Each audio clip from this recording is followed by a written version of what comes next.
Long, long ago in Japan, there lived an old man and his wife. The old man was a good, kind-hearted, hard-working old fellow. But his wife was a regular crosspatch, who spoiled the happiness of her home by her scolding tongue. She was always grumbling about something from morning to night. The old man had for a long time ceased to take any notice of her crossness. He was out most of the day at work in the fields, and as he had no child for his amusement, when he came home he kept a tame sparrow. He loved the little bird just as much as if she had been his child. When he came back at night after his hard day's work in the open air, it was his only pleasure to pet the sparrow, to talk to her, and to teach her little tricks, which she learned very quickly. The old man would open her cage and let her fly about the room, and they would play together. Then, when supper time came, he always saved some tidbits from his meal with which to feed the little bird. Now one day the old man went out to chop wood in the forest, and the old woman stopped at home to wash clothes. The day before, she had made some starch, and now when she came to look for it, it was all gone. The bowl, which she had filled full yesterday, was quite empty. While she was wondering who could have used or stolen the starch, down flew the pet sparrow, and bowing her little feathered head, a trick which she had been taught by her master, the pretty bird chirped and said, "It is I who have taken the starch. I thought it was some food put out for me in that basin, and I ate it all. If I have made a mistake, I beg you to forgive me. Tweet, tweet, tweet." You see from this that the sparrow was a truthful bird, and the old woman ought to have been willing to forgive her at once when she asked her pardon so nicely. But not so. The old woman had never loved the sparrow, and had often quarreled with her husband for keeping what she called a dirty bird about the house, saying that it only made extra work for her. Now she was only too delighted to have some cause of complaint against the pet. She scolded and even cursed the poor bird for her bad behavior, and not content with using these harsh, unfeeling words, in a fit of rage she seized the sparrow, who all this time had spread out her wings and bowed her head before the old woman to show how sorry she was, and fetched the scissors and cut the poor bird's tongue. "I suppose you took my starch with that tongue. Now you may see what it is like to go without it." And with these dreadful words she drove the bird away, not caring in the least what might happen to it, and without the smallest pity for its suffering. So unkind was she. The old woman, after she had driven the sparrow away, made some more rice paste, grumbling all the time at the trouble, and after starching all her clothes, spread the things on board to dry in the sun, instead of ironing them as they do in England. In the evening the old man came home. As usual, on the way back he looked forward to the time when he should reach his gate and see his pet come flying and chirping to meet him, ruffling out her feathers to show her joy, and at last coming to rest on his shoulder. But tonight the old man was very disappointed, for not even the shadow of his dear sparrow was to be seen. He quickened his steps, hastily drew off his straw sandals, and stepped onto the veranda. Still no sparrow was to be seen. He now felt sure that his wife, in one of her cross tempers, had shut the sparrow up in its cage, so he called to her and said anxiously, "Where is Suzumi-san?" "Miss Sparrow, to you or I, today." The old woman pretended not to know at first, and answered, "Your sparrow? I am sure I don't know. Now that I come to think of it, I haven't seen her all the afternoon. I shouldn't wonder if the ungrateful bird had flown away and left you after all of your petting." But at last, when the old man gave her no peace, but asked her again and again, insisting that she must know what had happened to his pet, she confessed all. She told him crossly how the sparrow had eaten the rice paste that she had specifically made for starching her clothes, and how when the sparrow had confessed to what she had done, in great anger she had taken her scissors and cut out her tongue, and how finally she had driven the bird away and forbidden her to return to the house again. Then the old woman showed her husband the sparrow's tongue, saying, "Here's the tongue I cut off. Horrid little bird, why did he eat all my starch?" "How could you be so cruel? Oh, how could you be so cruel?" was all that the old man could answer. He was too kind-hearted to punish his shrew of a wife, but he was terribly distressed at what had happened to his poor little sparrow. "What a dreadful misfortune for my poor Suzume-san to lose her tongue," he said to himself. "She won't be able to chirp any more, and surely the pain of cutting it out in that rough way must have made her ill. Is there nothing to be done?" The old man shed many tears after his cross wife had gone to sleep. While he wiped away the tears with the sleeve of his cotton robe, a bright thought comforted him. He would go and look for the sparrow on the morrow. Having decided this, he was able to go to sleep at last. The next morning he rose early, as soon as ever the day broke, and snatching his hasty breakfast, started out over the hills and through the woods, clomping at every clump of bamboos to cry, "Where, oh where does my tongue-cut sparrow stay? Where, oh where does my tongue-cut sparrow stay?" He never stopped to rest for his noonday meal, and it was far on in the afternoon when he found himself near a large bamboo wood. Bamboo groves are the favorite haunts of sparrows, and there, sure enough, at the edge of the wood, he saw his own dear sparrow waiting to welcome him. He could hardly believe his eyes for joy, and ran forward quickly to greet her. She bowed her little head and went through a number of the tricks her master had taught her to show her pleasure at seeing her old friend again, and, wonderful to relate, she could talk as of old. The old man told her how sorry he was for all that had happened, and inquired after her tongue, wondering how she could speak so well without it. Then the sparrow opened her beak and showed him that a new tongue had grown in place of the old one, and begged him not to think any more about the past, for she was quite well now. Then the old man knew that his sparrow was a fairy, and no common bird. It would be difficult to exaggerate the old man's rejoicing now. He forgot all his troubles. He even forgot how tired he was, for he had found his lost sparrow, and instead of being ill and without a tongue, as he had feared and expected to find her, she was well and happy with a new tongue, and without a sign of the ill treatment she had received from his wife. And above all, she was a fairy. The sparrow asked him to follow her, and flying before him, she led him to a beautiful house in the heart of the bamboo grove. The old man was utterly astonished when he entered the house to find what a beautiful place it was. It was built of the whitest wood. The soft cream-colored mats which had took the place of the carpets were the finest he had ever seen, and the cushions that the sparrow brought out for him to sit on were made of the finest silk and crepe. Beautiful vases and lacquer boxes adorned the tokonoma, footnote here, a alcove where the precious objects are displayed, of every room. The sparrow led the old man to the place of honor, and then, taking her place at a humble distance, she thanked him with many polite bows for all the kindness he had shown her for many long years. Then the Lady Sparrow, as we will now call her, introduced all her family to the old man.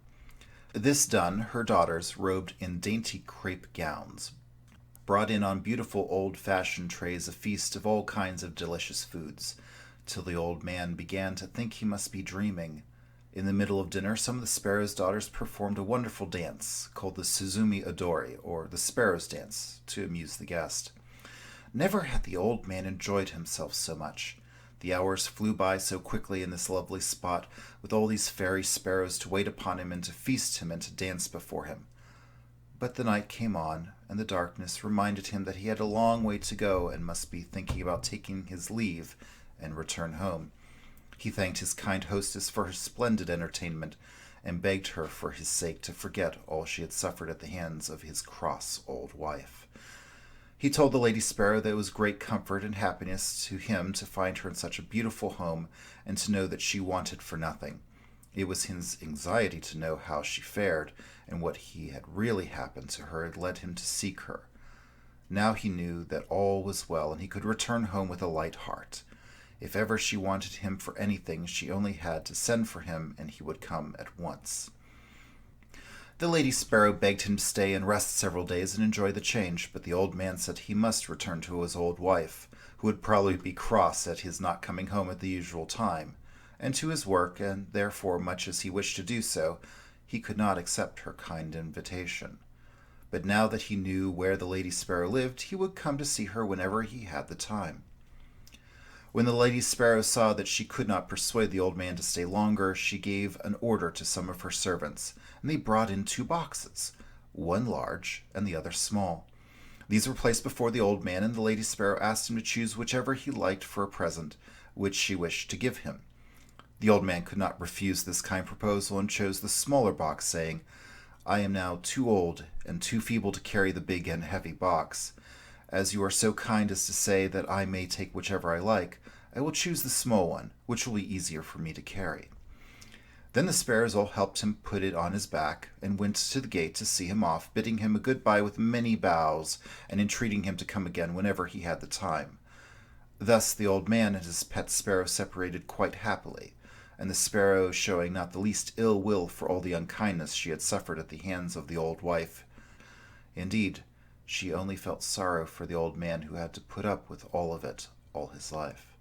When the old man reached home, he found his wife even crosser than usual, for it was late on in the night, and she had been waiting up for him for a long time. "Where have you been all this time?" she asked in a big voice. "Why do you come back so late?" The old man tried to pacify her by showing her the box of presents he had brought back with him, and then he told her of all that had happened to him, and how wonderfully he had been entertained at the sparrow's house. "Now let's see what is in the box," said the old man, not giving her time to grumble again. "You must help me open it." And they both sat down before the box and opened it. To their utter astonishment, they found the box filled to the brim with gold and silver coins and many other precious things.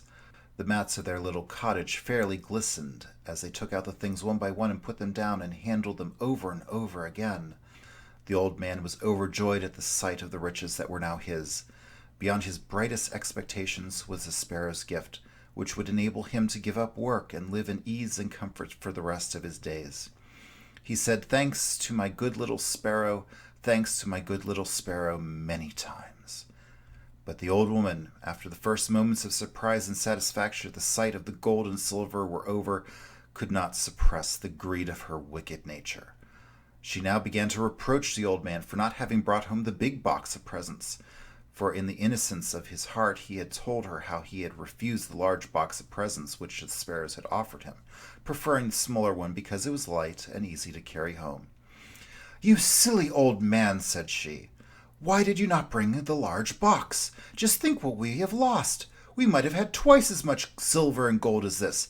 You are certainly an old fool," she screamed, and then went to bed as angrily as she could. The old man now wished that he had said nothing about the big box, but it was too late. The greedy old woman, not contented with the good luck which had unexpectedly befallen them and which she had so little deserved, made up her mind, if possible, to get more. Early the next morning she got up and made the old man describe the way to the sparrow's house. When he saw what was going on in her mind, he tried to keep her from going, but it was useless. She would not listen to one word he said. It is strange that the old woman did not feel ashamed of going to see the sparrow after the cruel way she had treated her in cutting off her tongue in a fit of rage. But her greed to get the big box made her forget everything else. It did not even enter her thoughts the sparrows might be angry with her, as indeed they were, and might punish her for what she had done. Ever since the lady sparrow had returned home in the sad plight in which they had first found her, weeping and bleeding from the mouth, her whole family and relations had done little else but speak of the cruelty of the old woman. How could she, they asked each other, inflict such a heavy punishment for a trifling offense of eating some rice paste by mistake? They had all loved the old man who was so kind and good and patient under all his troubles, but the old woman they hated, and they determined if ever they had the chance to punish her as she deserved, they had not long to wait. After walking for some hours, the old woman had at last found the bamboo grove which she had made her husband carefully describe, and now she stood before it crying out, "Where is the Tounge-Cut Sparrow's house? Where is the Tounge-Cut Sparrow's house?" At last she saw the eaves of the house peeping out from amongst the bamboo foliage. She hastened to the door and knocked loudly. When the servants told the lady sparrow that her old mistress was at the door asking to see her, she was somewhat surprised at the unexpected visit after that had taken place, and she wondered not a little at the boldness of the old woman in venturing to come to the house. The lady sparrow, however, was a polite bird, and so she went out to greet the old woman, remembering that she had once been her mistress. The old woman intended, however, to waste no time in words, and went right to the point without the least shame. She said, "You need not trouble to entertain me as you did my old man. I have come myself to get the box which he had so stupidly left behind. I shall soon take my leave if you'll give me the big box. That is all I want." The lady sparrow at once consented, and told her servants to bring out the big box. The old woman eagerly seized it and hoisted it on her back, and without even stopping to thank the Lady Sparrow began to hurry homewards. The box was so heavy that she could not walk fast, much less run, as she would have liked to do so. So anxious was she to get home and see what was inside the box, but she had often to sit down and rest herself by the way. While she was staggering along under the heavy load, her desire to open the box became too great to be resisted. She could wait no longer, for she supposed this big box to be full of gold and silver and precious jewels like the small one her husband had received. At last, this greedy and selfish old woman put down the box by the wayside and opened it carefully, expecting to gloat her eyes on a mine of wealth. What she saw, however, so terrified her that she nearly lost her senses. As soon as she lifted the lid, a number of horrible and frightful-looking demons bounced out of the box and surrounded her as if they intended to kill her. Not even in nightmares had she ever seen such horrible creatures as her much-coveted box contained. A demon with one huge eye right in the middle of its forehead came and glared at her. Monsters with gaping mouths looked as if they would devour her. A huge snake coiled and hissed about her, and a big frog hopped and croaked towards her. The woman had never been so frightened in her life, and ran from the spot as fast as her quaking legs would carry her, glad to escape alive. When she reached her home, she fell to the floor and told her husband with tears all that had happened to her, and how she had been nearly killed by the demons in the box. Then she began to blame the sparrow, but the old man stopped her at once, saying, "Don't blame the sparrow. It is your wickedness which has at last met with its reward. I only hope this may be a lesson to you in the future." The old woman said nothing more, and from that day she repented of her cross, unkind ways, and by degrees became a good old woman, so that her husband hardly knew her to be the same person, and they spent their last days together happily, free from want or care, spending carefully the treasure the old man had received from his pet, the Tounge-Cut Sparrow.